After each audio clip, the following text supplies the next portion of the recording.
Yo, yo, yo, welcome back to another video. It's your boy, Corey the Man. We're ready to get into it. Let's go, baby. This video is 58 minutes. We're not gonna watch the whole 58 minutes. We'll probably watch 10 to 15. I might set a timer. When the timer goes off, we'll stop. We're gonna look back on this. Get started.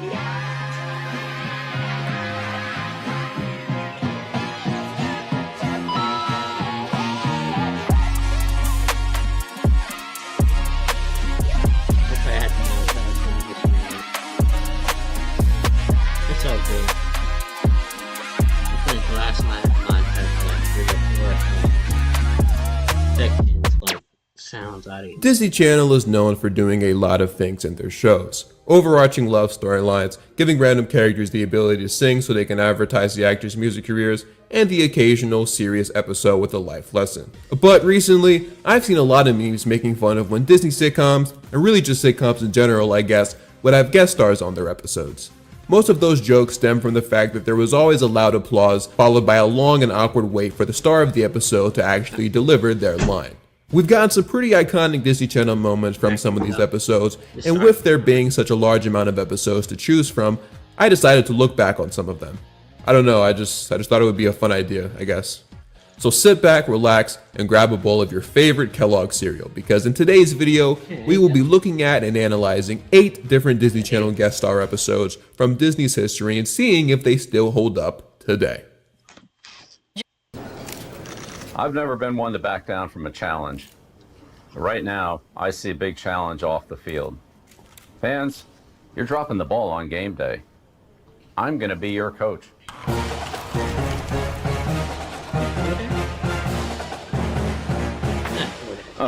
First question.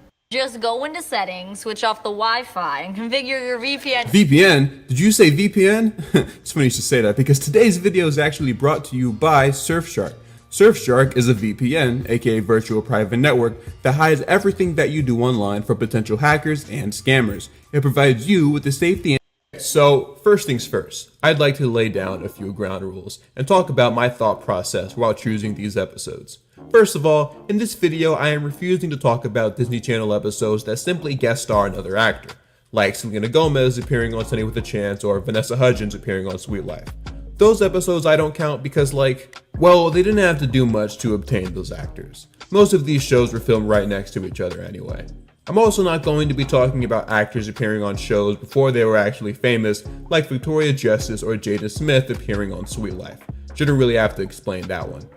I also was trying my hardest to avoid picking shows that I know virtually nothing about. It just seems like the obvious move. Like, I wanted to talk about the Frankie Muniz Lizzie McGuire episode, but I've never actually seen Lizzie McGuire, so it would be weird to have that episode be my introduction to the series, and then sit up here talking about the show like I actually know anything about it. So, I really just wanted to watch a bunch of episodes of shows I was at least kind of familiar with, so I can give you guys the best video possible. And don't worry, just because I didn't talk about a specific episode in this video, doesn't mean I can't bring it up in another. I plan on doing more of these since there are so many guest star episodes of Disney shows. I may even do a Nickelodeon one, so sit tight. The only other thing I have to say One of the most recent ones I think of is why in the world does Good Luck Charlie barely have any guest star episodes? The only guest stars that show had that were worth mentioning were Aisha Curry and the Muppets, and one of those was a dream sequence. Actually, both of them were dream sequences now that I think about it. Come on, man.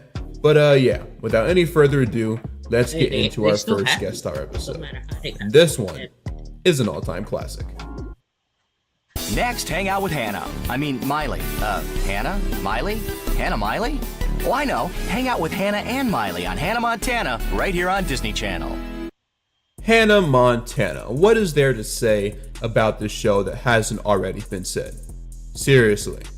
It's Hannah Montana. Admittedly, I really wasn't into the show as a kid. I was too busy watching stuff like Sweet Life and I don't know, As the Bell Rings. My only real exposure to this show when I was younger were the crossovers with Sweet Life and this little toy phone that they used to have at Walmart that would play the music from the show. I never actually bought it. I just like pressing the buttons. but I've had to watch quite a few different episodes of the you show bought it. since I started uploading on question this about channel it. again, and it's grown on me, just a little bit. And so I knew for a fact that I could not make a video about Disney Channel guest star episodes and not talk about Hannah Montana. So here we are. Now, choosing an episode to talk about for this show was super hard because this show had a lot of guest stars. The Rock, Larry David, Ray Romano, Ayaz, David Archuleta, Fred. I mean, come on. I can make a video about Hannah Montana guest star episodes alone. I mean, I'm not going to, but I definitely could. Eventually, I decided on doing the first episode of the Dolly Parton trilogy, as I call it, since she was on the show 3 times. But then, last minute, someone pointed out to me that Hannah Montana had an episode with the Jonas Brothers, and I totally forgot about that one. So we're gonna rock with that one instead. Sorry, Dolly. To make amends for what I did, I'll leave you up on a thumbnail. How about that? Alright, this episode was not only a huge Hannah Montana episode, but it was also a huge Disney Channel episode in general. The season 2 episode entitled Me and Mr. Jonas and Mr. Jonas and Mr. Jonas aired on the network on August 17th, 2007, which if you didn't know, is arguably the biggest night in Disney Channel history. I didn't realize this until recently, but not only did High School Musical 2 premiere that night, Phineas and Ferb did too. It aired its pilot episode. And then, after that, was the premiere of the Hannah Montana episode we will be talking about today. But like, man, what an all-star lineup. Disney was cooking back then, man. Sure, just for a little more backstory on this episode, Probably it was not filmed today, while Miley and back Nick then. were dating, and you I'm know, pretty sure their Phineas and relationship Ferb is was the out only there. reason why this episode happened to begin with. And not only was it the highest rated Hannah Montana episode ever, but this episode also broke basic cable records with 10.8 million viewers and became basic cable's most watched series telecast ever, which is just nuts, alright? But was the episode worth all the hype? That's what we're about to find out right now. The episode begins with Hannah/Miley waiting outside the recording booth with her dad, where she usually records her music. She gets impatient and charges through the door only to find out that the Jonas Brothers are the ones who were taking up all that studio time. So wait, Mama, it's the Jonas Brothers. The Jonas Brothers get excited and quickly make their way over to her. They tell her that they're big fans, and with Nick more or less admitting that he has a crush on her. Gee, I wonder what that was in reference to. The boys then realize that her dad is Robbie Ray, the dude who writes all of Hannah's songs. The boys forget about Miley's existence and instead lose their minds over the presence of Robbie Ray, and they ask him if he'd ever want to write a song for them, which Robbie happily agrees to do. And Miley isn't too thrilled by that news because she kinda just wants him to stick to writing songs for her. We then cut to the opening credits. Something I'm going to do for every show that I talk about's theme song is discuss it and rate it on a scale of 1 to 5. And this show's theme song, I mean, I gotta say, it's a 5. Like, it's not something that I'd unironically listen to, but it's objectively one of the most iconic Disney Channel theme songs of all time, and it honestly has one of the most iconic choruses of any theme song, period. Seriously, when do you ever hear someone bring up the phrase best of both worlds and not think about the show? It's impossible. Yeah, solid 5. It's hard to top that one. Best of both worlds. Look at the wish my hair. Always wondered what she was laughing at. After we're serenaded with some iconic Hannah Montana transition music, we see Miley and Lily waiting for Robbie Ray to get home. A couple minutes later, he arrives and says that he was busy writing songs for the Jonas Brothers and got sidetracked. Miley gets a little jealous about all the time that he was spending with the brothers, but Robbie assures her that they were in fact getting a song done and weren't just goofing off. In the B plot, Jackson and Rico are doing something on the beach. I don't know. I wasn't really planning on covering the B plots of these episodes since there's no guest stars in them, but yeah, so here you go. In the next scene, Miley, while dressed up as a boy, interrupts her dad's jamming session. She sits next to him and starts acting like a dude. Since her dad loves hanging around the Jonas Brothers so much, she thinks that in order to start getting some more attention, she needs to start acting like a dude herself. And like, I don't know, I feel like she's too old to be thinking like this. She's like, what, a freshman in high school? Maybe this is just how Miley acts in this show, but a girl dressing up as a dude so her dad would want to spend more time with her is something I'd expect from like season 3 Stephanie Tanner, not a teenager. But I've also never been a 14-year-old girl before, so maybe I'm just missing something. While on the phone with the Jonas Brothers, Robbie agrees to stop by their studio to continue working on their song. Miley starts to get really jealous by this. There's a line where she says she's not about to let Larry, Curly, and Mobro get in between her and her dad, which is a reference to the Three Stooges, but like I'm not sure how many kids actually got that reference. And then we fade to commercial. New Ziploc, designed to help snacks stay fresh on the go. The only bag with the easy guide seal. Charlie Day here. Did you know with Hulu Plus Live TV you can watch over 95 channels? Sign up to... God dang, let me Stick around. Hannah Montana will be right back on Disney Channel. I'm gonna go to the next one. What's the next one? Now let's get back to Hannah Montana on Disney Channel. Next, Mosby checks you in, but Zach and Cody help you check out. In a hurry. The Sweet Life of Zach and Cody on Disney Channel.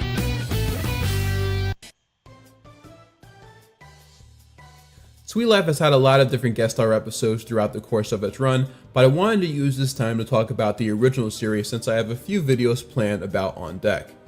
The Sweet Life episode in question today is one that I'm sure you guys remember relatively well, the Jesse McCartney episode. No. For those unfamiliar with Jesse McCartney, he's the voice of Dick Grayson in Young Justice and Theodore in the live-action Alvin and the Chipmunks movies. Oh yeah, he was also like a famous singer in the 2000s too. The episode begins with a bunch of screaming girls gathering outside the Tipton, waiting for the arrival of Jesse McCartney, who Carrie mistakes for Paul McCartney. Jesse manages to find his way into the hotel and asks London where the manager's office is. After doing a double take, she realizes that she just spoke to Mr. McCartney himself and passes out. Okay, theme song time. Yeah, this one's a banger, a classic even. One of Disney's very best. I'll give it a 4. So the B plot for this episode focuses around Arwen teaming up with Cody to help him with his school science project.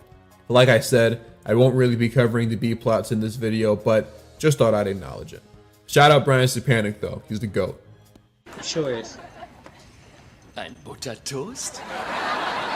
Maddie wants to get a picture of Jesse for her school newspaper, and London promises that she'll be able to get them both in the room where he's rehearsing due to the fact that she and Jesse are both celebrities.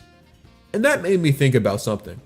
I feel like there have been several times throughout the series where the writers just kind of forgot that London is a celebrity, because like you'd think that she'd constantly get approached by people all the time asking for autographs and photos, but in the movie, for instance, she's walking around in public without a single person stopping her. Her level of fame just kind of fluctuates depending on who's writing the episode, I guess. Mosby catches the two girls and forbids them from entering Jesse's rehearsal room, so they have to come up with a plan to sneak in. The girls start fangirling over Jesse, something Maddie wasn't even doing in this episode until she heard him sing. As part of his rehearsal, Jesse performs his hit song, Beautiful Soul, and the girls start, well, yeah. Mosby checks in on McCartney after his rehearsal and asks him if everything went alright, and if there were any issues with screaming girls, to which McCartney responds with no, but does point out that there were a few screaming waiters. And that's when London and Maddie do the dash. Also, Maddie never actually took a pic of McCartney for her school newspaper. I guess she forgot. So later, they try to sneak into his hotel room, unbeknownst to each other that they'd be doing it at the same time. When the handle of the bathroom door starts to jiggle, the girls quickly hide under his bed. When the maid walks out of the bathroom and leaves the hotel room, the girls begin to fight over Jesse's robe, which leads to it ripping. But then, Zach swoops in out of nowhere and grabs both pieces. Turns out he's been selling some of Jesse's stuff to girls on the street and making bank while doing it. You know, this episode has been so entertaining so far, I didn't even notice that Zach, one of the best characters in the series, wasn't really in it for the first 10 minutes. I realized I made a mistake while making the script. He was in it, he was literally in the first scene, but then he wasn't in anything after the intro. So I'm acknowledging the mistake now, before I go out of comments correcting me. I apologize. Truly. Trouble occurs when Mosby and Jesse are heard making their way back to Jesse's hotel room. Will Maddie and London make it out in time? Let's get what's next. Oh, and then watch The Proud Family, then watch Shake It Up. Watch Chelsea, but it wasn't all that good.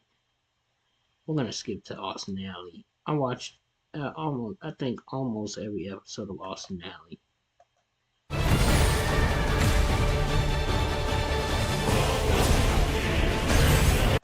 They hit all the right notes and strike all the right chords.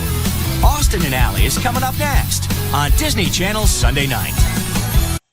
If you want to be on camera, you want to be behind the camera, you want to do radio, podcast, whatever it is, this is a program. Always gonna add more time, but we don't need more time. So when I was making this video, I knew that I wanted to do an episode of Austin and Ally. And I knew exactly which one, too. I wanted to do the episode featuring Rick Ross. And although I don't remember the episode exactly, I do remember it existing. But come to find out, there is no Austin and Ally episode featuring Rick Ross. I searched long and hard for it because I just knew for a fact that it existed, but it doesn't. My brain made it up for some reason. And I don't know why either. I think maybe what had happened is that Rick Ross is from Miami and Austin and Ally takes place in Miami, so I just automatically linked them together. But yeah, instead we're going to review the episode with future Basketball Hall of Famer Dwayne Wade. This should be a fun one. The episode starts off with Austin rehearsing for a performance. The audience starts cheering even though all he did was do the most generic boy band spin of all time. He tells his crew that he's trying to perfect this performance because he will be live streaming it to all of his international fans. Meanwhile, Trish is struggling with a problem of her own. Her boyfriend Jace, who she interacts with only through the use of the internet, is frozen. But he does end up unfreezing just in time to tell Austin that he did a good job with his performance. Pretty sure this is set up for the B-plot of the episode, so I'm just going to skim over this. But basically, Trish and Jace are having a hard time keeping a long-distance relationship. Dez informs the gang that his cousin Dwayne invited them over to come over to his house, claiming he is the biggest Austin Moon fan.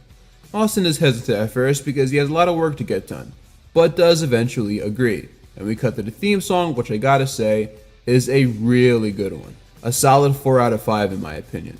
After the intro, the gang pulls up to cousin Dwayne's house as they're greeted by a rather grumpy butler named Bogues. When they're let in, Dwayne Wade makes his appearance and greets the group. Turns out, Dwayne Wade is Des Wade's half-cousin-in-law twice removed. And apparently, up until this point, they never actually reveal Dez's last name in the show, which to me says that they always had a plan to have some sort of big reveal episode for his last name, even if they didn't know at the time what they wanted it to be. And honestly, it's kind of funny that it took them 3 seasons to explain what it was. It's also funny that Dez has known Austin for like a really long time and he just never mentioned that his cousin is Dwayne Wade. From what I remember of the show, it is incredibly in character for him to do that. He was always the weird and zany one. He was basically a discount Luther from Zeke and Luther. Anyway, Dwayne starts fangirling over Austin and invites him and Dez to play a video game. Ally is creeped out by Dwayne's weird obsession with Austin and decides to play detective to see what Dwayne is really up to. She goes through his bookshelf and finds out that Dwayne has been changing all of the book covers to make them about Austin. He also somehow managed to print out a PNG of the show's logo in order to do so. She tries to explain to Trish about how all of this is weird and doesn't make any sense, but Trish is blindsided by all of this due to her massive crush on Dwayne. The boys finish their 37th round of the video game Dance Explosion, and the butler informs Dwayne that his phone interview is all set up. So, Des and Austin decide it's time to leave, but Dwayne stops them. While you wait on me, Bo's can make your favorite snacks. Pancakes! Dwayne might actually be one of the worst sports actors of all time. Even Isaiah Thomas gave a better performance when he was on Nicky, Ricky, Dickie, and Dawn. Don't ask me why I know that Isaiah Thomas was on Nicky, Ricky, Dickie, and Dawn. I'm good. They agree to stay for the pancakes, and while they're waiting for them to arrive, Ally says that she found creepy Austin Moon trophies that Dwayne Wade made himself. The pancakes arrive, and wow, these are the worst looking pancakes of all time.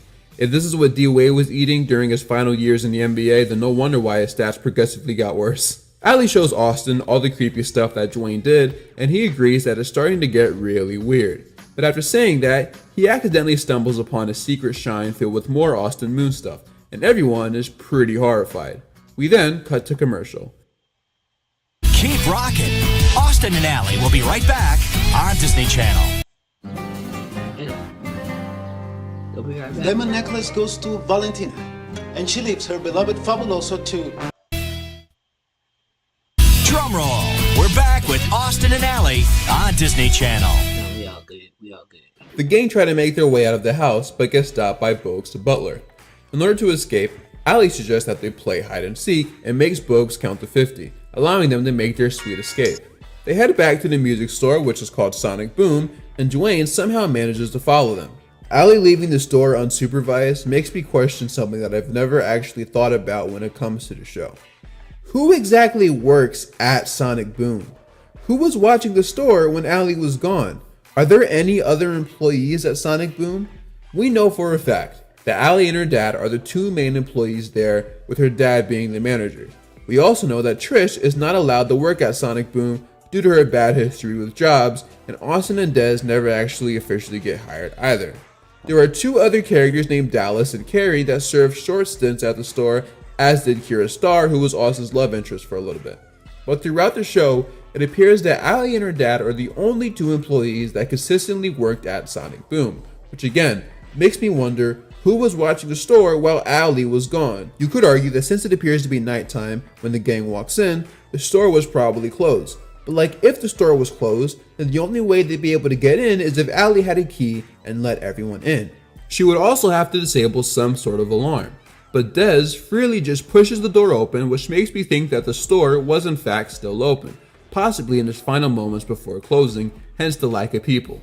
So was the store actually just open with nobody on the sales floor? Isn't that like a bad thing? Doesn't that open up endless possibilities of thievery? Also, is Allie just walking around with no form of ID on her? She's wearing a dress. They clearly has zero pockets, and she also doesn't have a purse. Where is her phone? Where is her wallet? Why am I taking... My boy is rambling. Like, what does the store gotta do with anything?